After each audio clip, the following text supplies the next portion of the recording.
What's up? What's happening? My name's Tyler. This is 10 Minute Chef. Thanks so much for watching. Seriously. I've got Corona. Just kidding. It's Modelo.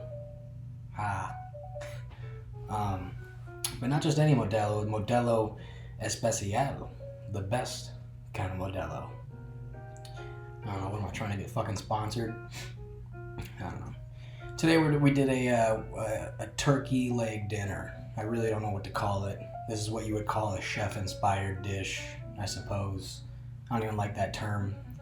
It's a dish off the dome. It's really not a recipe. You're gonna need turkey legs, some small little potatoes. I think they were called like Nibbles, the brand that I got. Nibbles are like niblets, something like that. Just some little tiny yellow potatoes, and some carrots, some red wine. Yeah, we put together a nice little turkey leg dinner. It's like Thanksgiving on one plate. And you can do it too if you want to. If you just want to see how I got there, go ahead and watch to the end. It actually came out pretty nice. I was happy with it. Kind of a barbaric dish though. You know? Turkey leg. When did that start? In fact, like I did like a red wine reduction sauce with this dish, and like the only thing that's keeping it from being something you'd order at medieval times is probably the red wine reduction sauce. It's like barbaric. I don't know, when do people eat turkey legs? When was that invented? It had to have been like ancient, you know, or just eating legs of birds and legs of animals, legs of lamb. You know, it's popular, but you know, you can put your own twist on it however you want. So yeah, I think maybe let's jump right into this. I hope everyone's doing okay, and I hope you enjoy. So let's check it out. Let's see what we got. We're gonna make a garlic paste to go into the sauce. So that's what this garlic's for. Fail using the knife, then use your hands to just crush it. That's what I like to do with the bulbs. Crush them up, use them. I put them into the boiling water with their skin on. Doesn't really matter, they'll peel right off easy. What I'm doing here is obliquing carrots. It's called carrot obliques. It's just the style, the cut. And really, it's a presentation thing. You could just chop them up into little circles if you wanted to, but to oblique, you just roll it and keep cutting it where the smooth side meets the cutting board. You keep turning it. You turn it on every cut, so you get nice little fine oblique points. Like I said, it's just a presentation thing for at the end. If you want to do it, you can. If you don't, oh well. We're going to blanch those too. Blanching is like when you put veg into hot water, you shock it, gives it a brighter color, then you immediately run cold water over it. I already did the turkey. I didn't show you how to roast the bird, but this is a glaze we're going to do. Some teriyaki sauce, some honey, right? Some pepper. Whisk that together with some salt, and you have a nice little glaze there. Everyone knows how to roast their own turkey, and if you don't, I could probably show that in another video at some point. I stuffed mine with like apples and sage and a couple carrots, maybe a couple onions. Add some brown sugar and some orange zest to this glaze just to give it a little something extra, you know? Go, get it right in there. Whisk it till you can't see the orange anymore. It's a teriyaki orange glaze. That's what we're gonna call it, right? I'm gonna put that over the top of our turkey in a minute here. But we got some onions that are gonna go into our red wine reduction sauce, right? So this is a quick dice from what I had left. I had a little chunk, you know, I just wanted to cube it up real quick. We're gonna toast those, and then we're gonna add the red wine and turkey stock to it. That's gonna make our sauce. So here's the legs. Go ahead and glaze them up real nice. Give them a nice coat with that teriyaki glaze. And all the sides, right? We don't wanna miss out on any of that flavor. So let's give it a nice lather. And in the meantime, we're gonna boil those potatoes that I was talking about. Right, here they are. Those little golden potatoes are small. You can find them in the supermarket. Yeah, nibbles, that's what they're called. Add them to the boiling water with the garlic. You know, it just gives us a little bit more depth of flavor. The garlic's already been boiling in there, flavoring the water. Finish up with the turkey leg. Glaze it up real nice. We're going to set that to the side because we're going to roast the potatoes and we're going to roast the carrots as well. But we'll heat the turkey legs up at the end. And if you don't know how to roast your own turkey, I don't know, get a life. If you're an adult watching this and you've never roasted a turkey, you need help. Go buy a bird, start with a small chicken, and then roast that. What I like to do, since it's such a big piece of meat, check on the potatoes real quick.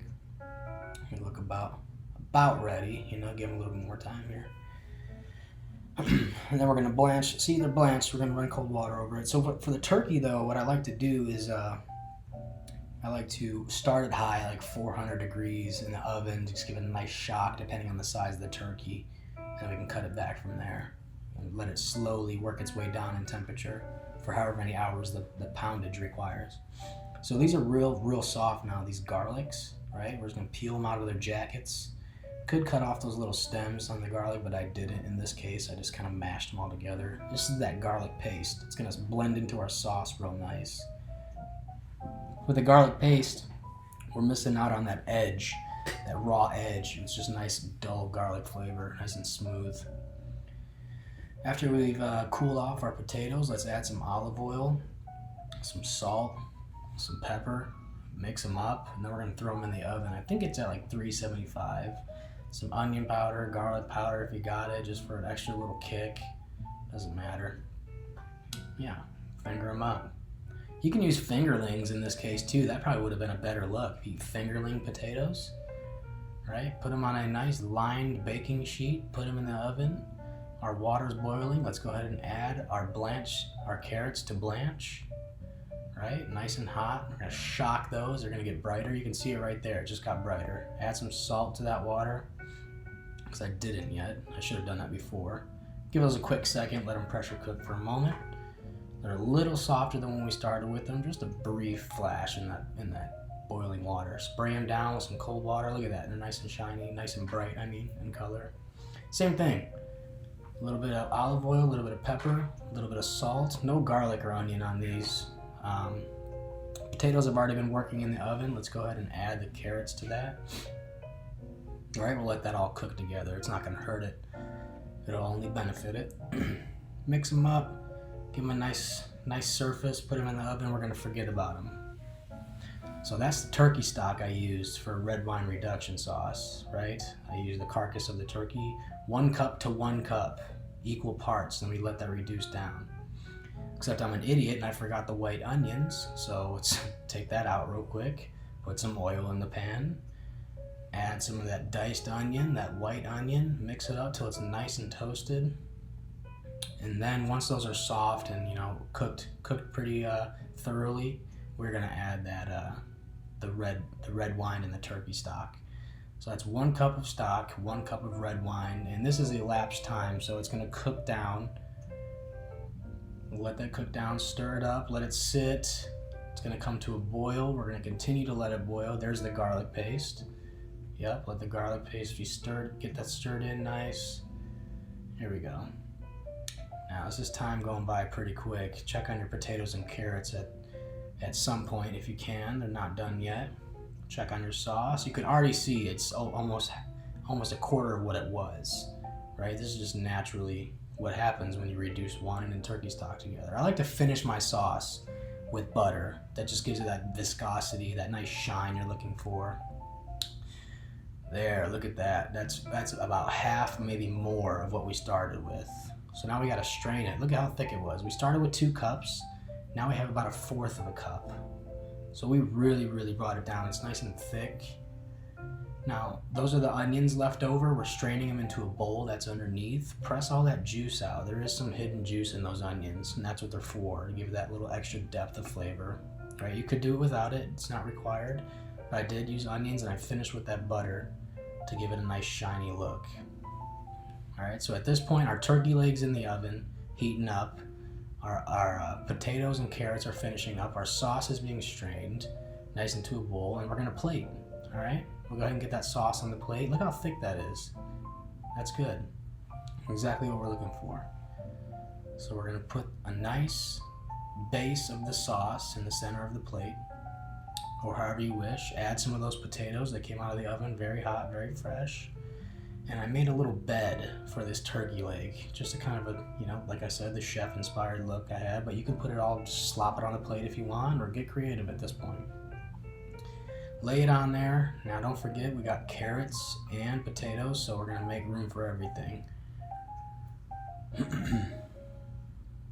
You got a nice little circle of potatoes around it. This is just eye appealing, right? And everything's gonna taste great. It's gonna taste even better than it looks.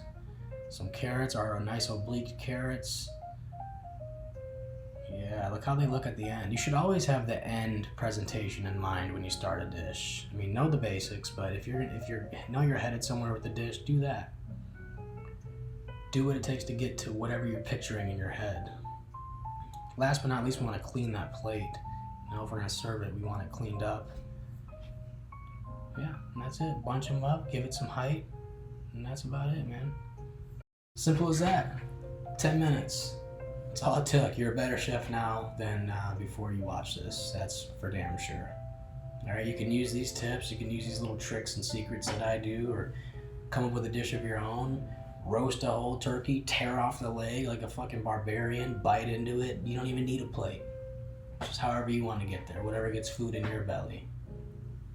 All right. Well, this has been real. It's been great. I hope everyone is doing okay and getting along with this quarantine just fine.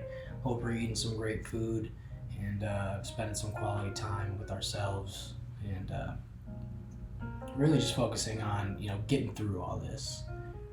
We don't want a virus to stop the progression that we've been making, as people. I thought, just as things are getting good, it's like boom, something comes, and let's not let it slow us down. This will pass, better days will come. Let's stay optimistic. Let's drink all the good beer. Let's eat all the good food, and let's I would say shake all the good hands, but that's probably gonna increase the spread. So let's give all the good head nods, give all the good hey, how you doings. I don't even know what I'm saying anymore. But good night, thank you, and looking forward to another one.